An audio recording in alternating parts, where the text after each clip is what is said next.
But with that, we're going to stay in Florida. From Orlando to I believe Tallahassee, we're going to have Professor Marzen speak next. And one thing I'll note is I've traveled a path similar in that I was in Omaha as well and Iowa. So that was some interesting notes that I saw. But without further ado, Professor Marzen, the floor is yours. Welcome everyone from Tallahassee. Hope everyone is having a wonderful day today, and many thanks to Will and all of the editors and staff of the Wayne Law Review for putting together this outstanding opportunity to present on issues relating to the pandemic. Thank you so much for putting together this event and giving us all the opportunity to present today. And thank you to all in the audience for your attendance, and hopefully we can have a really good discussion today about pandemic issues. So my paper is on coronavirus liability issues, and I wanted to take a look at cases that emanated from prior crises that are more recent in mind. So the H1N1 pandemic, which was a pandemic, the Ebola crisis, as well as another crisis that is of more recent time, and that's Zika. But if we look at statistics, COVID-19, we presently have over 30 million cases in the United States, over 550,000 deaths and rising. H1N1, there are an estimate of 60 million cases. Now that varies from estimate to estimate, but that's kind of a rough estimate of 60 million cases and approximately 12,000 deaths. Ebola, which there was a crisis with Ebola from 2014 to 16. There were 11 cases in the United States, and there were no deaths of any individual who contracted it while they were within United States borders. Now, there were a couple of deaths within the U.S., but those individuals had contracted the virus elsewhere. And then finally, the Zika crisis, which is about a 3-year time frame. There were approximately 5,682 cases within United States, within the 50 states of the United States. And looking at some of the cases that arise out of each of these crises, I think this looking at some of these cases can give us some lessons on liability issues moving forward in the time of COVID-19. So I took a look at a number of cases, and I'll talk about 3 or 4 of them today. And the first one I wanted to talk about was this case known as a Parker case. And this is a New York Supreme Court Appellate Division 3rd Department case. And what happened in this case, this is quite relevant to the issue of vaccines and consent for vaccines. So what happened in this particular case is that there was a nurse at a vaccination clinic at a school, and an H1N1 vaccination was administered to a kindergartner without the consent of the parents. Now the parents ended up filing a lawsuit against the county public health department, which had put together this clinic, alleging claims of negligence and battery. And looking at the fact pattern of this case, and this is very relevant to COVID-19, any cases that relate to COVID-19 vaccinations, one has to look at the Public Readiness and Emergency Preparedness Act. And this law provides liability protections for covered persons resulting from the administration to an individual of a covered countermeasure. And so, in the H1N1 pandemic, there was a public health emergency that was declared. With COVID-19, there's a public health emergency. And so when it relates to any covered countermeasure, the only claims that would be allowed would be federal claims for either death or serious bodily injury due to, and this is a very high standard, willful misconduct. And so in looking at the state law claims in this particular case, the New York Supreme Court held that Congress intended to preempt claims that relate to covered countermeasures, including claims of battery and that of failure to obtain consent. So if we look at like COVID-19 in particular, when it comes to vaccinations, the only tort claims that would be allowed under these principles of preemption would be those for death or serious bodily injury due to willful misconduct. So it's a very, very high standard. I mean, it's very, very difficult to envision a claim that would be successful. Perhaps, you know, a hypothetical fact pattern would be if a vaccine was administered to somebody. I know some of the vaccines have not been approved for those under 18. Perhaps if a vaccine is administered intentionally to somebody who is not approved for the vaccine, or of an age group not approved for the vaccine, you know, perhaps that would be a willful, an act of willful misconduct. There also has to be a serious physical injury and or a death that occurs. So a very interesting case, but those state tort claims of lack of informed consent and battery were dismissed for lack of subject matter jurisdiction. Moving on to another liability case out of H1N1 pandemic, and this is the Ebaseh-Onofa case out of Texas, and this involved claims relating to a nurse who was working a shift at a pediatric intensive care unit. And she, a few days later, was admitted to the emergency room. And then about a week later, it was determined that she had died due to exposure to the H1N1 virus.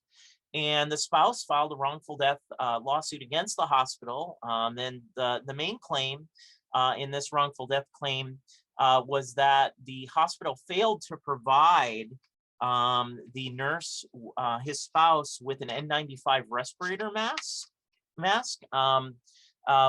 despite the knowledge of the hospital of her caring for patients in the pediatric intensive care unit who had either confirmed or suspected H1N1 infections. And so looking at the facts of this case, the court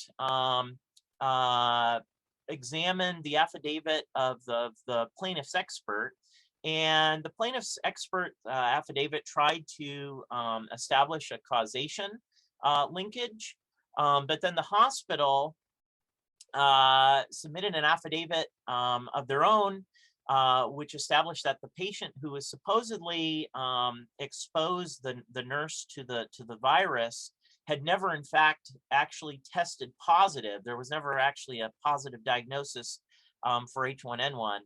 And so the court here, the Court of Appeals, Texas Court of Appeals, affirmed the trial court's grant of summary judgment in this case. And the court found that there was no evidence really to establish that the nurse had actually contracted the H1N1 virus in that unit rather than the quote unquote community at large. So this case illustrates some of the causation problems in establishing that linkage of actually exposure to liability that we may very well see with a lot of COVID-19 liability claims.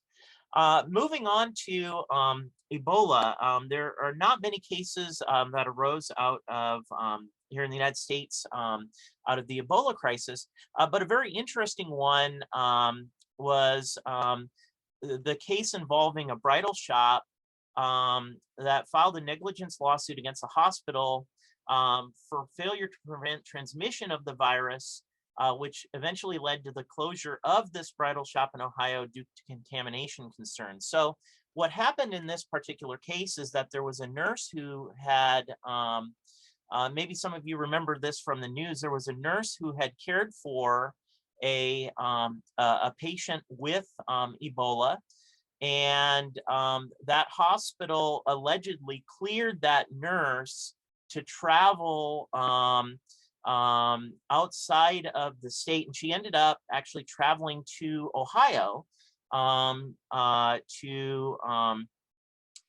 try to obtain a bridal gown.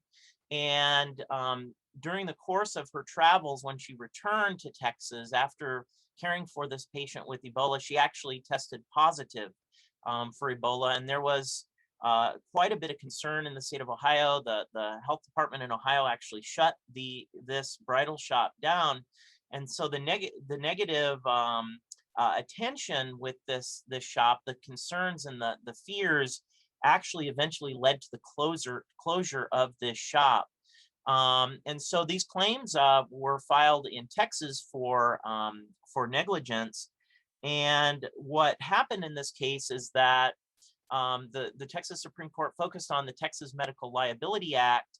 And what happened is, at one time, healthcare liability claims are defined by the statute as those who are brought by patients. And then in 2003, the law was actually amended to provide for the law covering any claim that's brought by a quote unquote claimant. And so from that move from patient to claimant in the statutory definition, basically arguably encompassed this bridal shop from Ohio as a claimant. And so what ended up happening is that this shop did not produce an expert report as required for healthcare liability claims, and the claim was dismissed. And the Texas Supreme Court upheld this dismissal in this Coming Attractions Bridal Informal versus Texas Health Resources. And finally, the last case I wanted to talk about today was the case of Yawn versus Dorchester. And this one was District of South Carolina decision. But what happened in this case is that there were county officials who approved aerial spraying of mosquitoes in an attempt to mitigate any potential spread of Zika. And so one of the things that we saw here with the COVID-19 pandemic, there was a lot of questions as to whether or not cities and states would actually spray disinfectant to try to prevent the spread of the virus. And with this case, we actually had there was an aerial spray for mosquitoes to attempt to control any potential spread of Zika. And what happened is one of the sprayings led to the unintentional killing of millions of bees on a bee farm within Dorchester County. And there were a number of claims that were brought forward, including state law claims.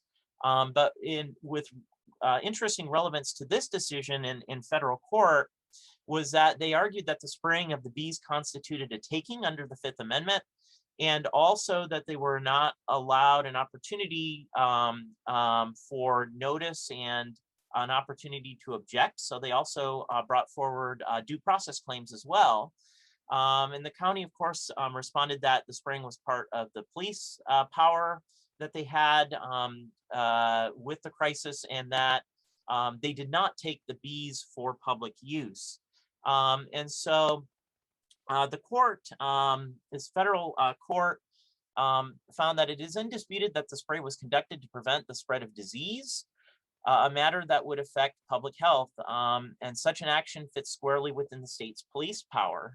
So you have, I guess, a lesson from Yawn is that in the future, courts may very well, when it comes to aerial spraying, may very well be, at least from this decision, much more the opinion that these types of activities would fall within a state's police power. Now the court remanded the state law claims to state court. There were also claims filed in state court for negligence, trespass, and strict liability under the State Tort Claims Act. So those claims were remanded to state court. There's a number of lessons we can take on liability.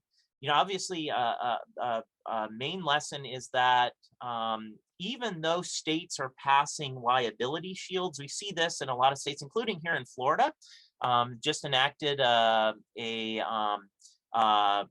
liability shield for businesses, except in cases of gross negligence. That was just approved by the legislature, and it was just signed about a week or two ago.